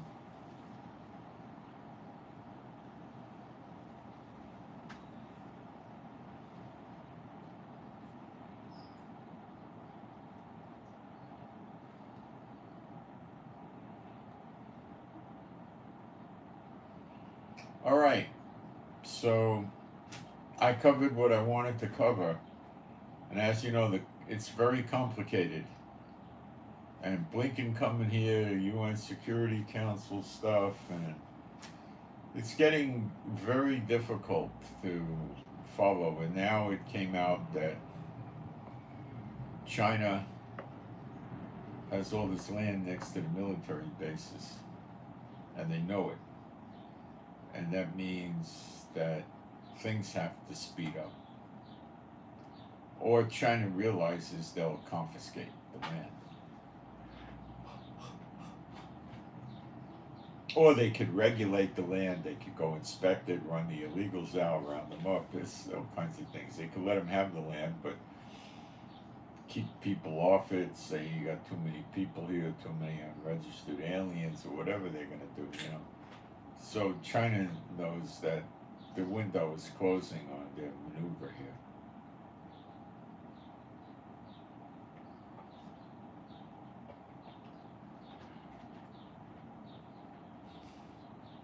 Okay, so Moshe, please pray for me and my wife for our peace, safety, protection, joy, and healing. Pray for our animals and pets, which are all rescues, to be happy, healthy, and whole. Pray for better videos. Pray for the Lord to keep revealing things to me. I need to maybe put the finishing touches on the moon turning to blood and the appearing of the Son of Man and how they are in reference to each other timing-wise. So pray that I get that, okay?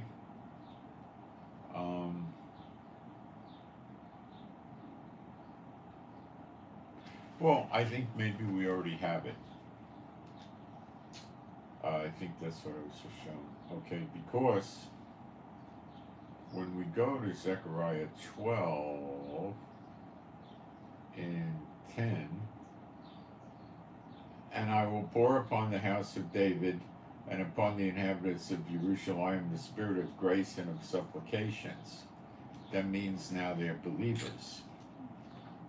And they shall look upon me whom they have pierced, and they shall mourn for him. So this is the appearing of the sign of the Son of Man in the clouds, coming like lightning from the east to the west, sitting on the right hand of power, which is Father God Jehovah. Why is he on his right hand?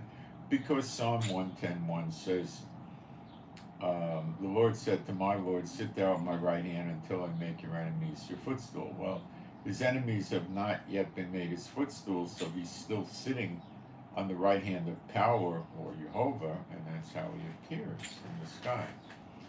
So that happens if we follow this sequentially here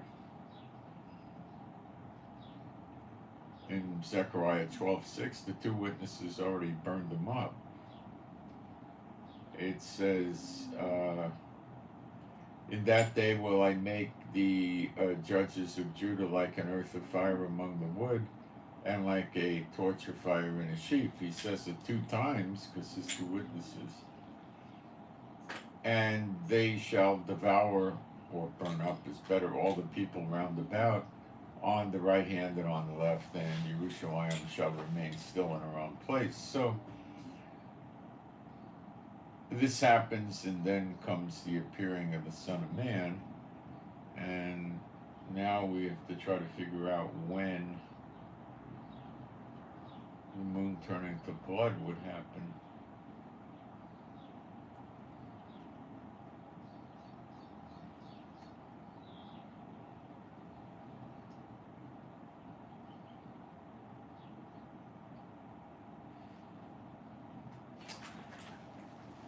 Isaiah 60 might give us a clue.